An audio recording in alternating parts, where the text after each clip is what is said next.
Woman, do you think the army is a kindergarten, where your son is handed over to you on a schedule? On the eve of a long autumn weekend, dreaming of a celebratory dinner, one mother eagerly awaited her son at the gates of her military unit. However, the promising time passed. 2 hours passed, then 3. Just when they were treating her like an annoying saleswoman, she saw her son in the distance, picking at his bruised face. This mother was none other than an army general. And soon the entire unit would be in an uproar. It was a September day in 2025, a week before the long autumn weekend. The gates of the 105th Guards Motorized Rifle Division had been bustling since early morning. One after another, cars pulled up, carrying parents waiting for their sons on leave. From shiny foreign cars to the latest SUVs, most of the vehicles were spotlessly clean. An old Lada, at least 10 years old, carefully squeezed through. Elena Voronova folded her side mirror with a practiced motion and got out. In a cheap windbreaker from the supermarket, faded jeans, and worn, but comfortable sneakers, she looked like an ordinary 50-year-old woman accustomed to thrifting. Parents were crowded at the gate. They probably all felt the same, a desire to see their son, who is serving and training hard in the army. Parents awaiting discharge and families visiting mingled into one crowd. The mothers who had arrived for the visit were especially bustling, unpacking the bags of food they had brought with them, containers of homemade cutlets, pies, and jars of pickles. It all oozed with maternal care. Elena took a small pillow from the car and headed to the bench by the gate. Her son Dmitri was supposed to leave at 10 a.m., but she arrived half an hour early. As she passed the checkpoint, she noticed 2 young guards looking her up and down. Their gazes were filled with obvious disdain. She heard one whisper something mockingly to the other, but she ignored it. Compared to what she had endured during her 20 years of military service, it was nothing. Time passed.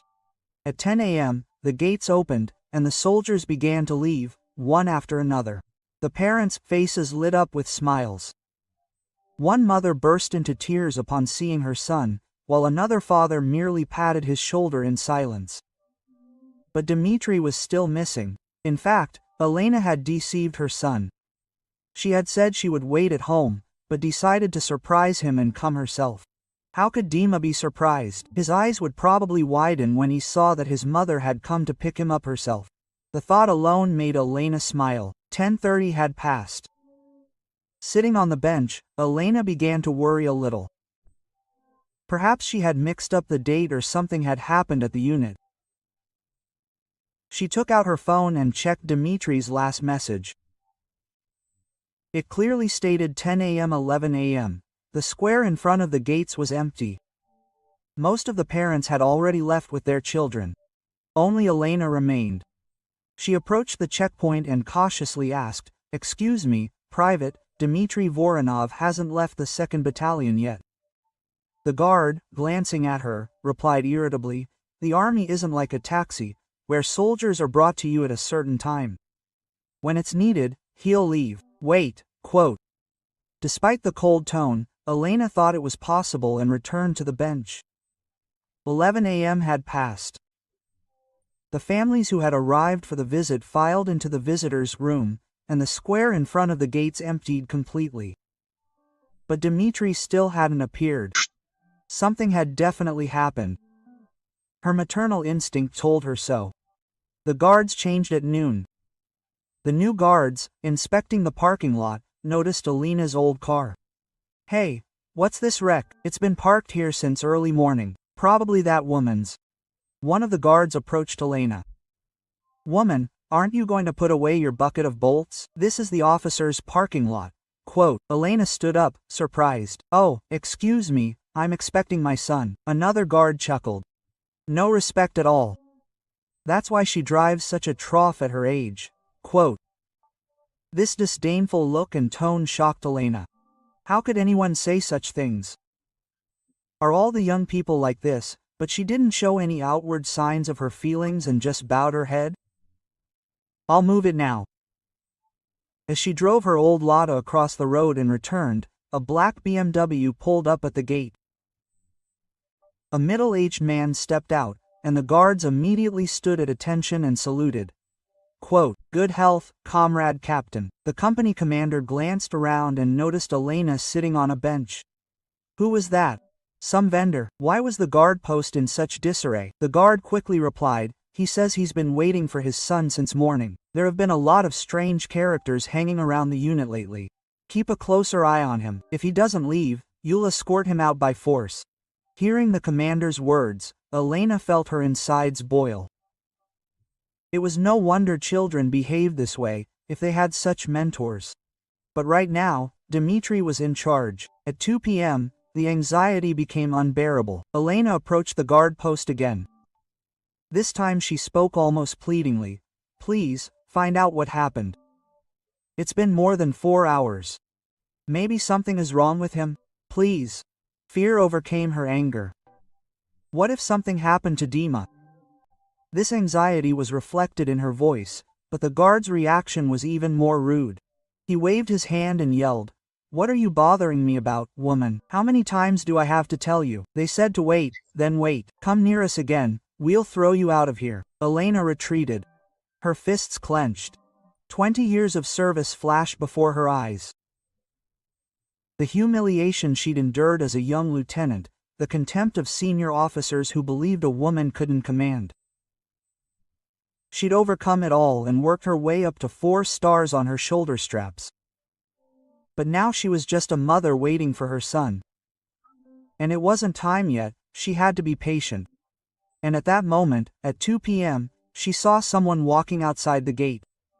Even from a distance, it was clear that something was wrong with the man's gait. He was limping, swaying to one side, and could barely move his legs. The guards hadn't noticed anything yet, but Elena knew a mother's eye can recognize her child even from 100 meters away. A quiet whisper, like a sob, escaped Dima. The guards continued to talk roughly, but his gaze Elena was transfixed by the approaching figure. The closer Dmitri got, the more clearly his condition became apparent. His left eye was swollen shut from a huge purple bruise. His lips were split. He was carrying a heavy duffel bag, but even that was on incorrectly and was slipping to one side. Only now did the sentries notice Dmitri. "Hey, it's Voronov from the 2nd Battalion. No, it's definitely him. Why is he looking like this?" When Dmitri reached the gate, Elena was already running towards him. 4 hours of waiting, all the anxiety and worry exploded in an instant. Dmitri raised his head and saw his mother. His eyes were filled with surprise, shame, and deep despair. "Mom, why? Why did you come?" His voice was hoarse. It seemed like it hurt him even to speak. "Mom, you must have waited a long time." Dmitri tried to smile, but his swollen face made it difficult. Elena silently took his duffel bag. At that moment, when her hand touched her son's, she felt a slight tremor. Her son was shaking with fear and pain. Elena's heart was breaking. The guards were whispering behind her. "Ha, ha, eh? What?" They were dismissing him outright. "That must be it. He should have served properly." These words reached Elena's ears, but now she had to endure. Carefully, supporting Dmitri, she led him to the car. "Everything is fine, let's go home." Her voice was calm, but her gaze had already changed. It was a gaze hardened by 20 years of military service. A gaze that foreshadowed a storm. Having seated Dmitri in the car and started the engine, she glanced at the checkpoint in the rearview mirror. The guards were still grinning. Elena imprinted this image in her memory. Quote, "Mom, I'm fine," Dmitri said weakly. But his shaking hands and broken face said otherwise. Elena said nothing and drove off. The moment the old Lada left the unit's territory, she quietly swore to herself, "She will turn this unit upside down. She will never forgive those who did this to her son." Quote. But first, she needed to take Dima home, to where the festive table was set, to where his grandson's grandmother was waiting. The old Lotta left the division's territory and onto the highway. A heavy silence reigned in the car. Elena, gripping the steering wheel, looked only forward, and there was Dmitri in the passenger seat, out the window. Occasionally, she stole glances at her son in the rearview mirror. The purple bruise around his left eye became even more noticeable in the sun's rays. When they stopped at a traffic light, Elena carefully asked, "Want a drink?" Dmitri shook his head. It seemed even this, coming from his split lips, was painful. Elena wanted to get some bruise ointment from the backseat, but stopped. It wasn't time yet. First she had to go home. About half an hour passed. Just before they reached the highway, Dmitri spoke for the first time. "Mom, you said you'd be home." His voice was shaky, as if he'd been screaming for hours. Elena forced herself to answer cheerfully, wanting to surprise them. Surprised? A bitter smile flickered across Dmitri's lips. This smile caused Elena even more pain. Usually, in such situations, he would have exclaimed, "Mom, wow." They were driving past the recreation area. Dmitri suddenly cringed. There was a military truck in the parking lot. Seeing soldiers from another unit pouring out of it, Dmitri trembled slightly. Elena didn't miss it. The car drove on, and Dmitri fell silent again.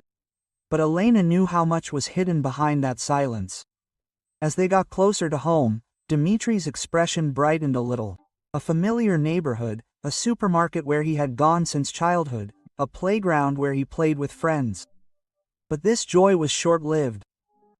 Seeing his reflection in the mirror, he gloomed again. "Mom, how will I show up to Grandma looking like this?" "It's okay. We'll cover it up with a little makeup." But they both understood that such wounds couldn't be hidden with makeup. They parked in the underground parking lot. When Dmitri tried to take the whole bag, Elena stopped him. "I'll carry it. You just go." The couple was reflected in the elevator mirror. Such a contrasting mother in simple clothes and a son with a broken face. Dmitri pulled his hat down low, afraid he'd run into any of the neighbors. At the apartment door, the aroma of food enveloped them. Stewed meat, pies, salads. Dmitri's eyes grew moist. "Did you cook all this?" "Of course, only what you like." The door opened, and Grandma appeared on the threshold. "Oh, my grandson." But seeing Dmitri's face, she froze. "What is this? What is this?" Dmitri forced himself to smile. "Grandma got a little hurt during training. Everything is fine." Tears welled up in Grandma's eyes. With a wrinkled hand, she carefully touched his broken face and began to cry. Who did this to my grandson?" Elena supported her. "Mom, let's go in first. Dima's probably hungry." Dmitri's favorite dishes were indeed on the table, but he couldn't even hold a spoon properly. His hands were constantly shaking.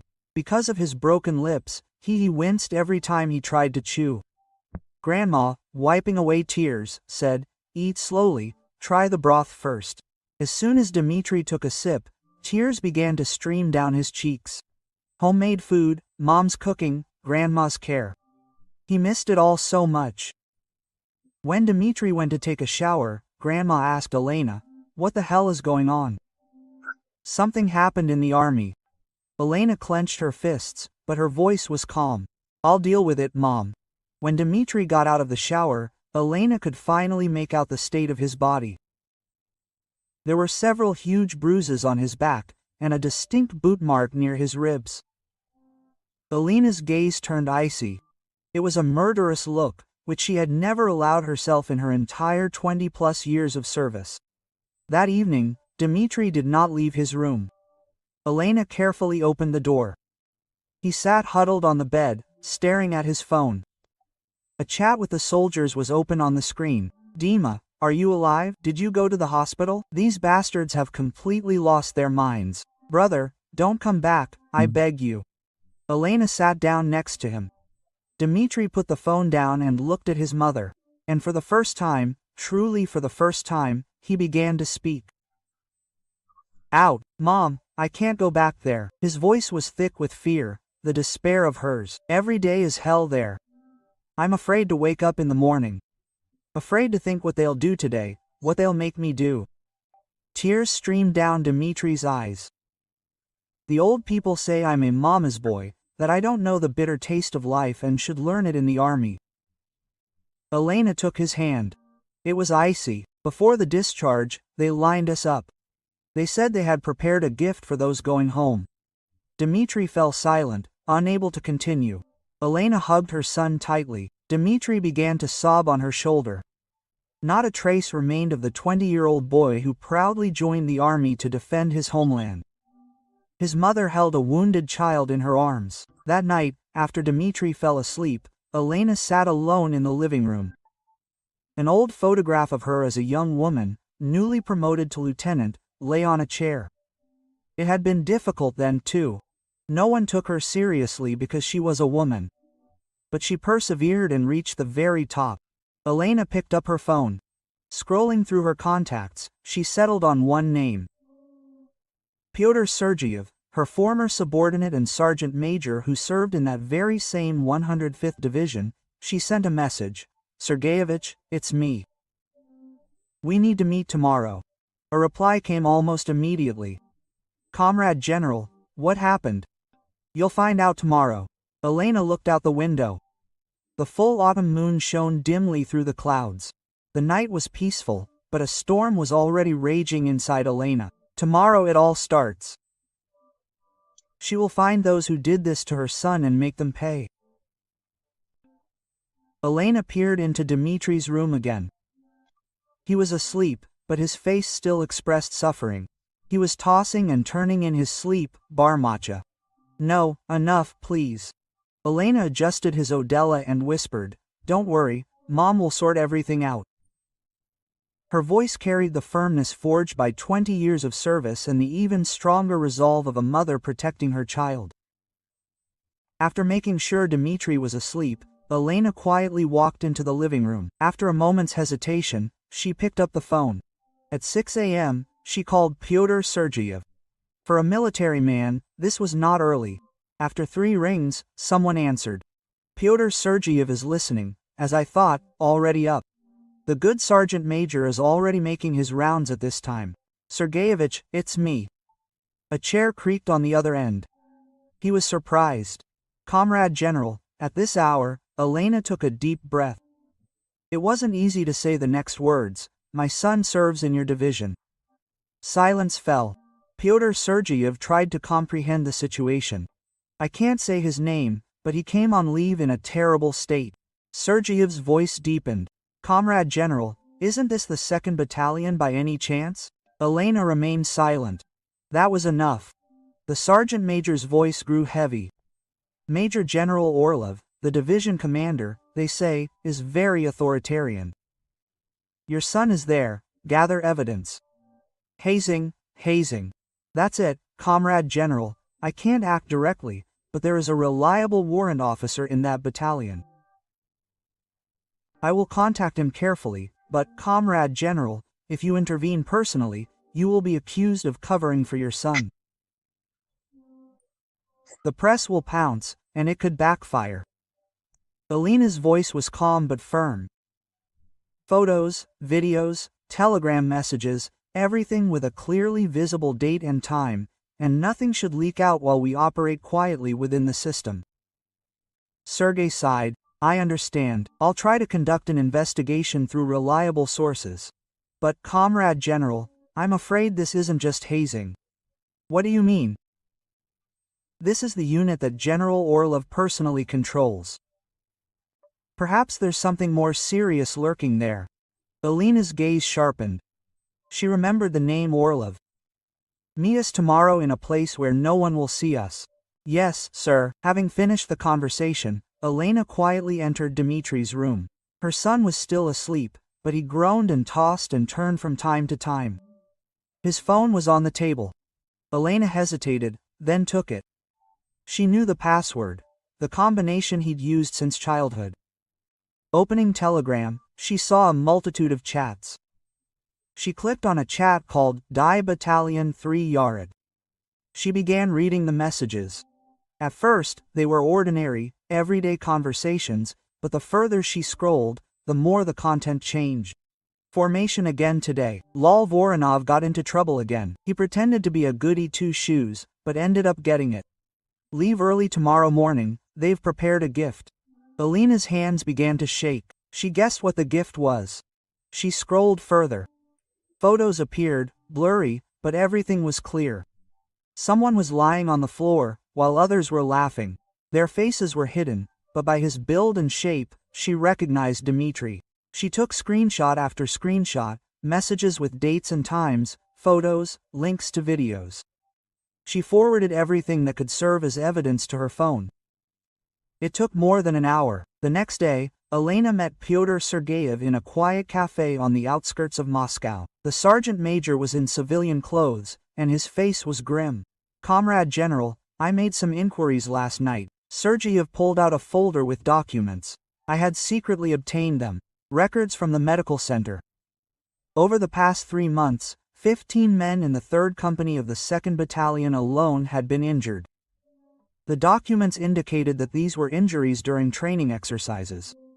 But Elena opened the folder. Contusions, fractures, lacerations. All of these were signs of beatings. And then Sergeyev pulled out his phone and showed a video, footage from a CCTV camera in the barracks. The quality was poor, but it showed several soldiers surrounding one. "This was a week ago. I copied it when I was on duty." The victim's build in the video resembled Dmitri's. Elena's heart sank. Orlov knows all this. Not only knows, he encourages it to cover up the theft of property. When soldiers are squabbling among themselves, they don't have time to pay attention to anything else. And those who try to complain are declared unbalanced and disposed of. Elena clenched her fists. Quote, "You can gather more evidence. I'm looking for soldiers willing to cooperate." But Comrade General Sergeyev hesitated. "Is your son's name Dmitry Voronov by any chance?" Elena looked at Nega in surprise. "How are you?" "Last night, a soldier from the 3rd Company tried to go AWOL. He was caught climbing over a fence. He kept repeating Dima's name. Quote, Dima, forgive me. This is all my fault." Elena's face turned pale. Right now, that soldier is sitting in the guardhouse in solitary confinement. Officers are watching him around the clock to keep him quiet. An escape attempt is a serious blow to the unit's reputation. Sergeyev pulled out another document. These are invoices for rations. The official and actual figures differ significantly. Where the difference goes remains to be seen, but it's at least 3 million rubles a month. Quote, Elena gathered the documents. There are 2 days left until Dima's return. During that time, she needs to gather as much evidence as possible. Sergeyev answered firmly, "Yes, sir, I'll take action this very night." Quote, "Standing up," Elena said, "Thank you." Sergeyev bowed his head. "Comrade General, this is my duty as a soldier." After the meeting, Elena sat in the car for a long time, reviewing the evidence she had collected. Correspondence, photos, videos, notes from the medical center, invoices. Every piece of paper was evidence of the hell her son and his comrades had gone through. Returning home, she found Dmitri in the living room watching TV. The bruises on his face had faded a little, but his eyes still showed anxiety. "Mom, where have you been? Were you going on business?" Dmitri looked at the calendar, as if checking the return date. There were 3 days left. Looking into his frightened eyes, Elena swore to herself. She would finish everything in these 3 days. She would destroy this rotten system to the ground. The morning of the day of return, Dmitri had hardly slept all night. Having put on his uniform, he went to the mirror. The reflection seemed alien. The bruises had almost faded, but horror was frozen in his eyes. When he walked out into the hallway with his backpack, his Elena was waiting. "I'll take you." Dmitri shook his head. "No need, I'll take the bus." But Elena was already holding the car keys. Her face was unusually determined. Dmitri didn't argue. He felt that something was wrong with his mother, but he didn't have the strength to ask. He was consumed by the fear of returning. As they approached the division, Dmitri's breathing became ragged. His hands, resting on his knees, trembled. Cold sweat appeared on his forehead. Seeing the gate, Dmitri groaned quietly. "Mom, should I get out here?" "No, we'll drive to the gate." When the car stopped at the checkpoint, Dmitri froze in surprise. They had parked not on the other side of the road, as usual, but right in front of the gate, in a space reserved for official cars. A guard approached them, the same one who had mocked them a week ago. "You can't park here." He quickly fell silent mid-sentence. Seeing Elena getting out of the car, he froze with his mouth open. Elena was in military uniform, the dress uniform of an army general. The sentry quickly saluted. "Good health, comrade army general." Dmitri got out of the car and looked at his mother. Shock and bewilderment were mixed on his face. "Mom, what is this?" Elena put her hand on his shoulder. "Let's go together." When they entered the unit's territory, the soldiers followed them with surprised glances. A general personally bringing a private, such a thing had never happened before. Whispers came from everywhere. When they approached the building of the 2nd Battalion, they were met by the company commander. Seeing Dmitri, he frowned. "Voronov, why so late? Everyone has already returned." At that moment, Elena stepped forward. "I brought him." The company commander, seeing Elena, flinched. Glancing at her shoulders, he quickly saluted. "Good health, comrade general." At that moment, people poured out of the building soldiers. Among them were those who had mocked Dmitri. Their faces turned white. Quote, "What are you doing here, general?" the company commander asked, stuttering. Elena replied coldly, "I brought my son." There was silence. All eyes turned to Dmitri, and then back to Elena. Mistrust was evident on their faces. Quote, "Here, Voronov, comrade general's son," the company commander's voice trembled. You could see his legs buckling. At that moment, the division commander, Major General Orlov, appeared from the end of the corridor. Apparently, he had already been informed and was hurrying here. But when he saw Elena, he stopped. General Voronov Orlov's face turned to stone. He understood everything. Quote, "What brings you here, comrade general?" Elena took a step forward. "I came to talk about what was done to my son." Orlov cleared his throat. It seems there was some kind of misunderstanding. Just then, Elena's phone rang. It was a message from Pyotr Sergeyev. "Signal, everything is ready." Elena picked up the phone. "You're talking about a misunderstanding. Then look at this." They were led into a conference room with a large screen.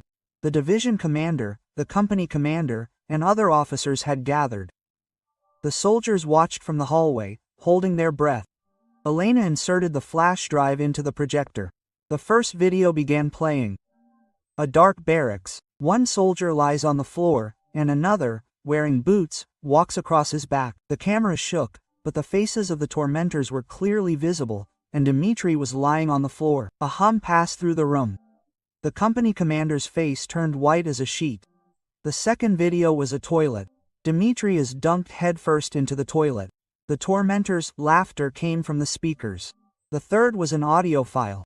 "Hey, Voronov, if I hit you, no one else will get it. How do you like that? I'm ready to take it on myself. Please, stop." The sounds of blows, groans, and mockery. Orlov jumped up. "I knew nothing about this." This was the subordinates, doing something unintentional. Elena smiled coldly.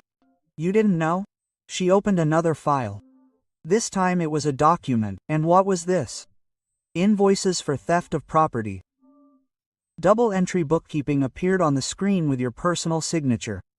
The difference between the actual and reported amounts was obvious, and it was clear where the difference was going. There are also records from the medical center of 15 wounded over 3 months. All written off as accidents during training exercises. But in fact, Elena looked straight at Orlov. "You knew everything. Moreover, you encouraged it. You pitted the soldiers against each other to cover up your crimes." At that moment, a noise was heard outside. The door opened, and military police entered the room. And behind them, journalists. "Major General Orlov, you are under arrest on charges of abuse of office and embezzlement on an especially large scale." Orlov staggered. He looked at Elena with hatred. "Is this all you?" Elena approached Dmitri. Putting her arm around her still-shocked son, she said, "I simply did what I had to do, as a mother and as a soldier." The tormentors were led out one by one. Fear and remorse were on their faces. Just a few days ago, they enjoyed tormenting Dmitri. The company commander was also handcuffed. He looked at Elena and said, "Comrade General, I really didn't know that Voronov was your son." Quote. Elena replied coldly, "And this is important. If he weren't my son, they could do this to him." The company commander lowered his head. He had nothing to say. When the commotion died down a bit, Elena went outside with Dmitri. Soldiers were standing in the corridor. Among them were those who had suffered just like Dmitri. Relief and gratitude were visible in their eyes. One of the soldiers approached them. His eyes were red. "Thank you, Comrade General, thank you so much." It was the same guy who had tried to escape. He looked at Dmitri and said, "Now everything will be okay." Dmitri began to cry. They were tears of relief after the tension had eased. Elena hugged her son tightly. A crowd of journalists was waiting outside. Elena confidently told them, "Today is just the beginning. We will carry out reforms so that our young men will never suffer in the army again." And she added, "I am a mother, and at the same time I am a soldier of this country. I will do everything possible to fulfill my duty in both of these roles." Flashbulbs went off. Tomorrow the whole country will know about this case, and changes will begin. On the way from the unit, Dmitri quietly said, "Mom, I'm sorry I didn't tell you." Elena took her son's hand. "It's okay, you're not to blame for anything." Driving out the gate, Dmitri turned around and quietly muttered, "Now it's really over." Yes, it was the end. The end of a nightmare and the beginning of something new. 3 hours after the incident, the division was completely turned upside down. Military police were conducting searches, and investigators were taking out documents. Soldiers stood in the corridors with mixed feelings of anxiety and relief. Some cried from liberation, some still could not believe what was happening. Elena sat in a temporary interrogation room. In front of her lay mountains of documents, invoices for 3 months, records from the medical center and the soldiers' statements. With each document she read, her anger grew. How could such an organized and brutal crime remain hidden for so long? The door opened, and Sergeant Major Pyotr Sergeyev entered. He was holding another stack of papers. "Comrade General, here are the additional materials." Sergeyev put the documents on the table and sighed. "It's much more serious than we thought. The amount of Orlov's theft exceeds 10 million. Quote. He pulled out a photograph of a luxurious dacha. "This is the dacha Orlov bought with the stolen money, registered in his wife's name." Elena, looking at the photo, gritted her teeth. While the soldiers were starving and suffering, this man was buying himself dachas with their money. Around 3 p.m., a press conference was held not in the press, in the Ministry of Defense Center, but right in front of the division's gates. Elena came out to the press herself. Dozens of cameras were trained on her.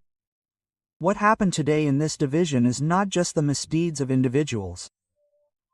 It is an organized and systemic crime. Voice Elena was firm, without a shadow of a doubt. Like a mother. I was furious at what my son had gone through. But I was even more furious when I realized it wasn't just him. The journalists raised their hands, but Elena continued. Starting today, we are launching a comprehensive audit of the entire armed forces. We are thoroughly investigating whether something similar is happening in other units. Quote. At that moment, someone from the crowd shouted, "Comrade General, do you think you abused your power for your son?" Elena turned toward the voice. One of the journalists stood defiantly. "Abuse your power?" Elena took a step forward. "Then let me ask you a question. If I were an ordinary citizen, an ordinary mother, this case would have been solved at all." The journalist fell silent. "On the contrary, I want to ask, why is it necessary to have power to achieve justice? Why can't ordinary parents whose children die in the army even find out the truth?" Silence fell over the room. Elena's question touched everyone on the heartstrings. That evening, Elena returned to temporary housing. She decided to stay near her unit rather than go to Moscow. There was still much to do. Dmitri came to see her. His face noticeably brightened. Quote, "Mom, the guys say thank you." Dmitri showed her his phone. The atmosphere in the group chat completely changed. Instead of fear and mockery, messages of relief and hope. "But Mom," Dmitri hesitated. Quote, "Why didn't you tell me before that you were a general?" Elena sat down next to her son. "I wanted you to achieve everything yourself and to be appreciated for who you are, not for who your mother is." Dmitri nodded, as if he understood everything. At 10 p.m., Elena was sorting through documents again. The phone rang. It was Defense Minister Elena Andreevna. "You've done a good job, but maybe we can resolve the Orlov case quietly." Elena picked up the phone. "What do you mean?" "I'm saying this for the honor of the uniform. If we blow the whole thing up, Comrade Minister," Elena interrupted coldly. "The honor of the uniform isn't in hiding crimes, but in rooting them out." The other end hung up. The minister had no retort. The next morning, something incredible happened. Messages poured in from all over the country. Parents whose children had encountered similar things in other units, soldiers who had served, their testimonies poured in. The case in the 105th Division was the trigger. Pyotr Sergeyev brought a report. "Comrade General, this is a list of messages received up until yesterday evening. More than 100 people from different units." Elena, looking through the list, she sighed. This was a problem for more than one division. It was a cancer that had struck the entire army. At that moment, the door opened and a woman walked in, an ordinary woman of about 50, her eyes swollen from crying. "Comrade General, thank you." The woman suddenly sank to her knees. Elena hastily picked her up. "My son had something bad happen to him last year too. In the army, they said it was an accident. Now, I think I can find out the truth." The woman, sobbing, grabbed Elena's hand. "If it weren't for you, this would have remained a secret forever." Elena hugged her. As a mother, she understood the depth of her pain. By evening, the situation had changed dramatically. The president addressed the nation. He promised army reform and appointed Elena chairperson of the Reform Commission. General Elena Voronova is a person who combines a mother's heart and a soldier's duty. She is the most suitable candidate. The president's words were broadcast throughout the country.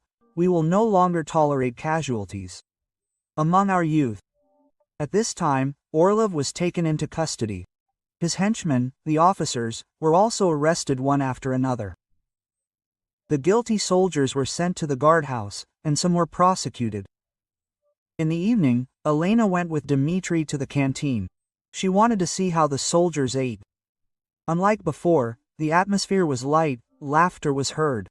One soldier approached Elena. "Comrade General, thank you very much. Now we can finally live like human beings." Elena smiled. This was only the beginning. The road will be long.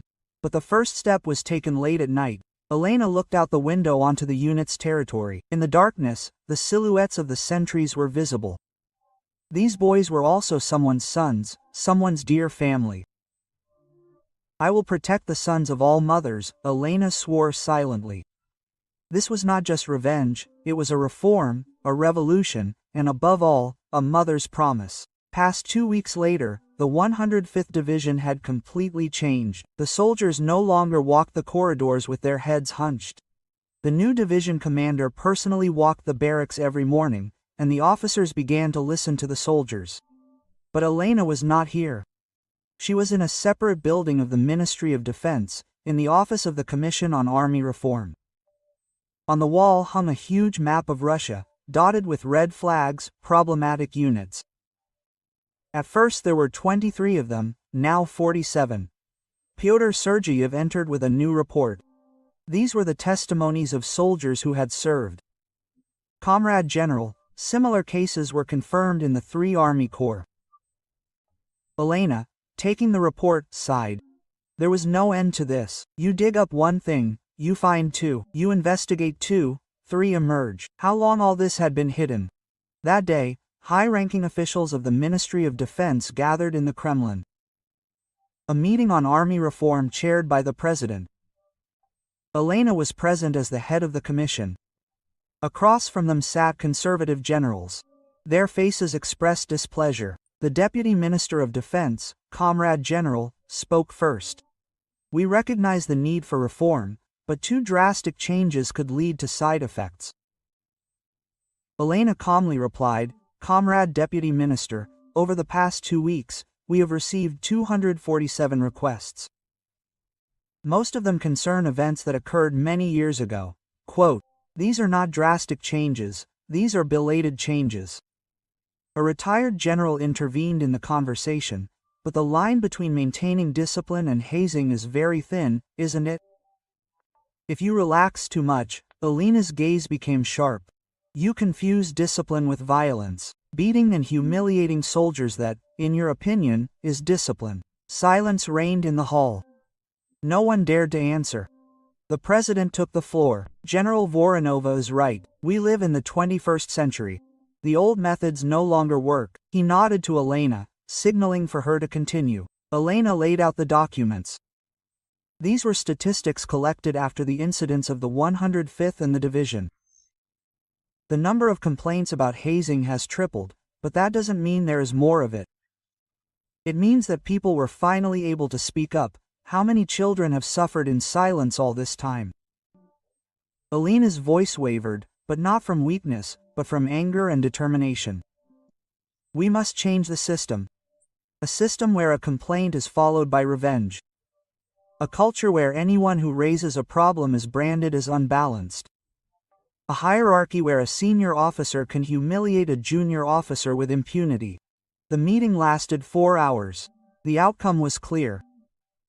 Large-scale reform throughout the army, the creation of an external oversight body, and the adoption of a special law to improve military culture. That evening, Elena went to visit Dmitri. When he returned to his unit, he had already become an old man. He took care of the new recruits and looked noticeably more mature. "Mom." Dmitri waved joyfully. Not a trace remained of that frightened look from 2 weeks ago. Elena's heart warmed. Sitting in the dining room, Dmitri carefully asked, "Mom, is this hard for you?" Elena shook her head. "It's okay. This is what needs to be done." Dmitri took his mother's hand. It had become rougher and thicker, the marks of many years of service. Quote, "Mom, thanks to you, a lot has changed. The guys asked me to tell you thank you." Elena smiled, but her heart was still heavy. The fight is not over. The whole truth has not yet been revealed. The next day, Elena visited the 105th Division again. It was her first official visit since the reforms began. At the gate, she was met by soldiers lined up, but their faces did not have the same tension. They were smiling, as if they were glad to see her. As she walked around the barracks, a soldier approached her. It was Dmitri's friend, the very one who suffered with him. "Comrade General, I want to tell you something." He handed her a small envelope. Inside was a letter, handwritten in an uneven handwriting. "Comrade General, I hated the army. Every day was hell, and I wanted to die. But thanks to you, I stayed alive. Now I want to show the recruits a different army, not the one I served in. Thank you so much." Elena's eyes watered, but she held back tears not only because of military honor, but also because she didn't want to show weakness in front of these guys. "You serve well." The guy smiled happily. "Yes, everything is truly good now." After lunch, she had a meeting with the new division commander. A young general of about 18 years old, known for his reformist views. "Comrade General, the unit has changed a lot. The soldiers laugh, talk, feel free. But some old officers still cling to the past. They resist change." Elena nodded. She expected this. A culture ingrained over decades couldn't change overnight. You have to act gradually. If you push, the resistance will only grow. Instead, you need to create examples of success. In the evening, Elena climbed the hill behind the unit. The sun was setting, painting everything red. Below, she could see the soldiers preparing for retreat. Ordinary life, but now she knew how precious this ordinariness was. The phone rang. It was Pyotr Sergeyev, Comrade General. Good news. The State Duma passed a law establishing an institute of the Commissioner for the Rights of Military Personnel. Elena exhaled deeply. Another barrier overcome. The road was still long, but the direction was right. That night, returning home, Elena allowed herself to relax for the first time in a long time. She sat on the couch and watched the news.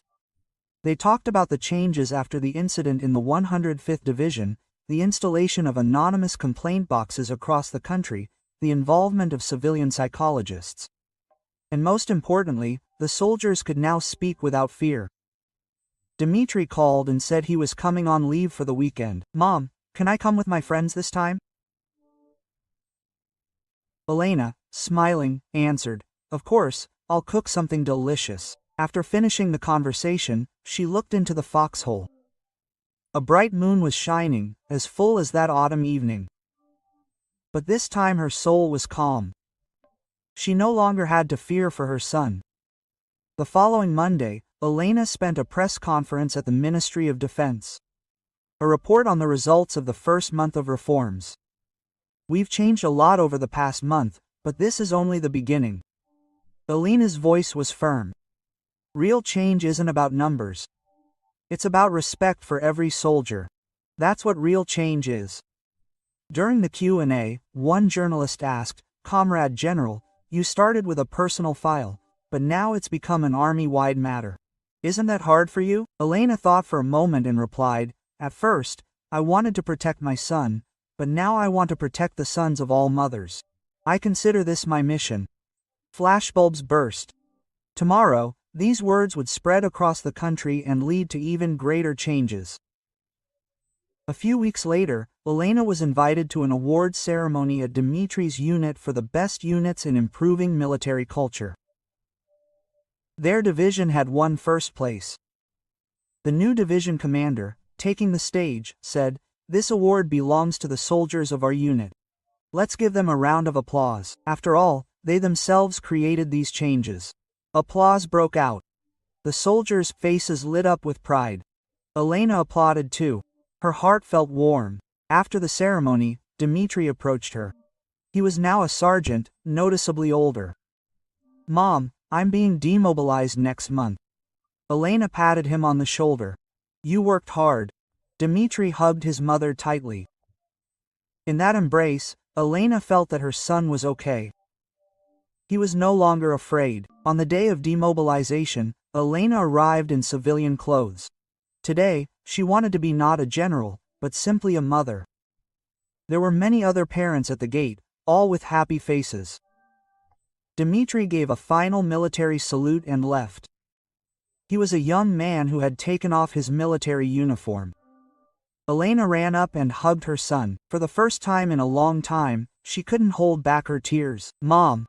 Dmitri also sobbed. "I came back alive." She knew the immense meaning in those words. He really did come back alive, not just in body, but also in soul. On the way home, Dmitri, looking out the window, said, "Mom, I'll probably become a social worker. I want to help people who are having a hard time." Elena looked at her son in surprise. He would never have said that before. Quote, "I learned this in the army. I understood how important someone's help is, and how important it is to protect the weak." Tears welled up in Elena's eyes again, this time tears of joy. Despite the pain, her son had learned and grown. A year later, Elena was still heading the Reform Commission. Much had changed. The number of hazing complaints had dropped by 90%, and service satisfaction had reached record highs. But most importantly, parents could now send their sons to the army with peace of mind. One spring day, Elena again visited the 105th Division. The unit, surrounded by cherry blossoms, looked peaceful. Soldiers were laughing and taking photos under the trees.